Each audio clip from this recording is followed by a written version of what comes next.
क्या आपने कभी अपने किसी पहाड़ के अपने ही भाई बंधु को यह कहते हुए सुना है कि काश मेरे अपने घर में, मेरे अपने पहाड़ में अगर मुझे 10-12 हज़ार भी सैलरी पर मंथ मिल जाती या फिक्स पैसा हर महीने का मिल जाता तो मैं अपने इस स्वर्ग को छोड़ के, मैं अपने इस घर बार को छोड़ के कहीं नहीं जाता। मिलो तो कहते हैं मजबूरी है, क्या करें।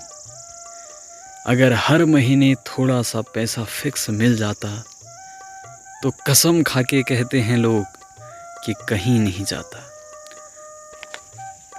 पहाड़ के लिए प्यार और पहाड़ की आज की दशा को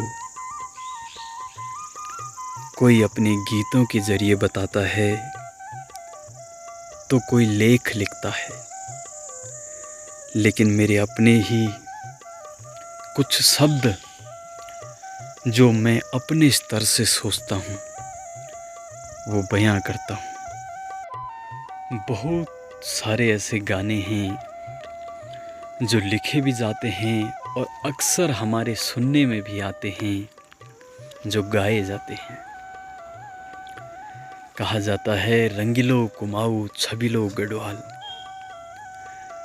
तो ये जो रंगीलापन है ये कहाँ खो गया?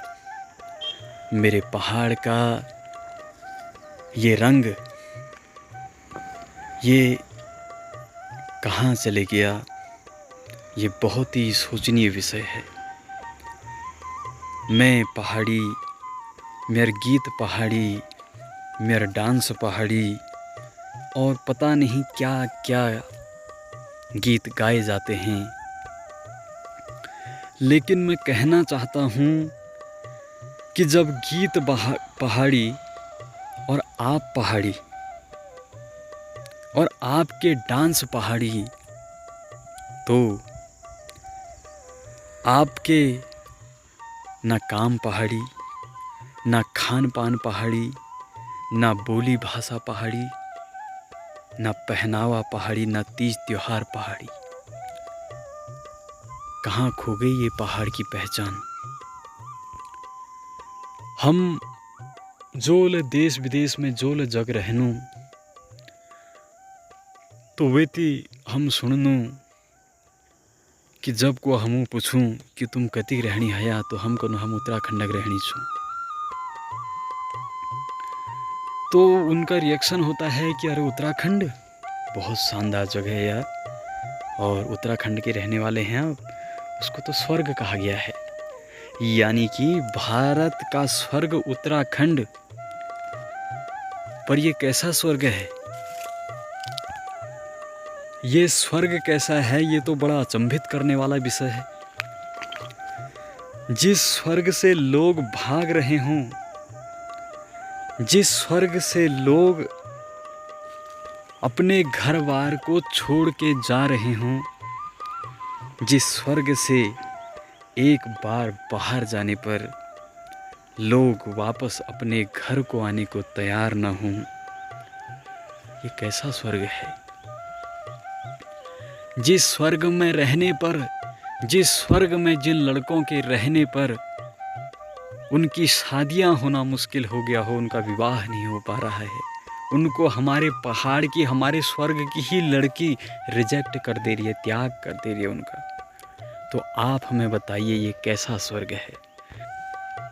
विषय ये है कि क्या मजबूरी होगी उन लोगों की जो अपने इस आशीर्वाद यानी कि भगवान के द्वारा दिए गए आशीर्वाद को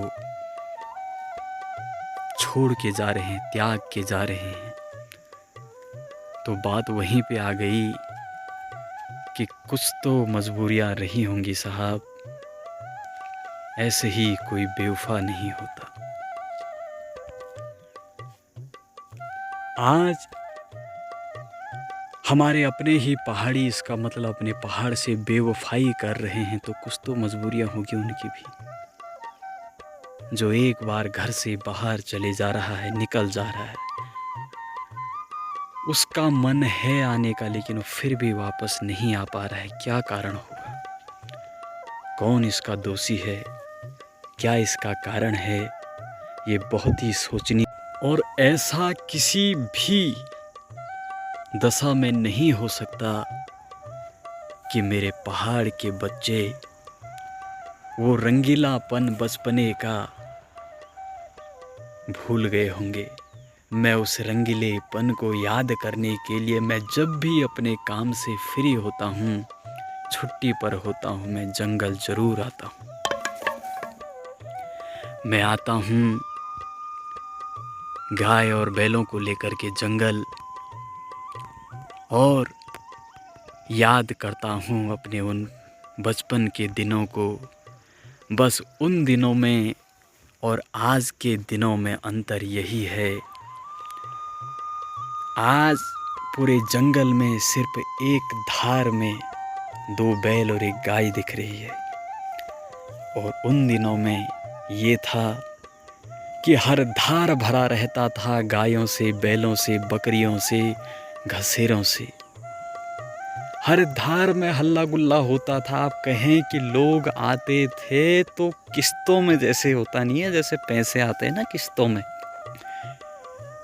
कोई सुबह आता था किसी की टीम दोपहर में आती थी और किसी की टीम शाम को आती थी। यानी कि जंगल की रौनक जो होती थी वो हमेशा सुबह से शाम तक बनी रहती थी। लेकिन ये क्या कारण हुआ कि आज हर कोई आदमी इस स्वर्ग से भागने पर मजबूर हो गया और हमारा पहाड़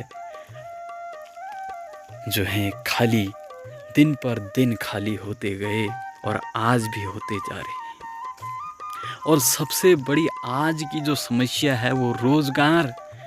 और आज ऐसा धब्बा लग गया कि अगर किसी को रोजगार पहाड़ों में मिल भी जा रहा है तो उसके बावजूद भी उनको पहाड़ में लड़कियां नहीं मिल पा रही हैं शादी के लिए, या उन लड़कों को कोई भी परिवार जो है वो लड़कियां देने को तैयार नहीं है। आप बताइए, ये जो स्वर्ग है ये जीवन के लिए एक धब्बा कैसे बन गया, ये मैं आज तक नहीं समझ पाया। ये सोच का फर्क हो गया है। मैं जब भी जंगल आता हूँ मैं याद करता हूँ इन बड़े बड़े धारों को। ये चीड़ के पेड़ हैं, इनका जो पिरुल होता है वो कभी हम अपने बचपने में एक थैले में भरा करते थे। हमारे पहाड़ में उसको घुसघुसाई कहते हैं।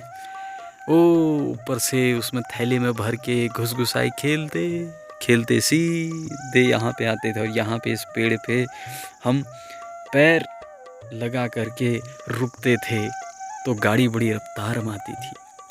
उस थैले हम ठिठ कहते हैं जो हमारे यहाँ पेड़ों पर होते हैं। मैं आपको दिखाऊंगा। ये है जिनको आग सेकने के लिए या आग जलाने के लिए हम ले जाते हैं और थैले लाते थे। लेकिन हम थैले का प्रयोग पहले घुसघुसाई खेलने में करते थे। वो लाइन लगी रहती थी, घसीरों की लंबी लाइन। कहाँ गए वो दिन? हमारे पहाड़ के सारे लोग चले गए, वो घसेरे चले गए, वो डंगर मंगर चले गए, सारी यादें चली गई। बस अब यादें रह गई हैं जिनको हम कभी जंगल में आकर के याद करते हैं, सुनसान बैठ के, चुपचाप बैठ करके।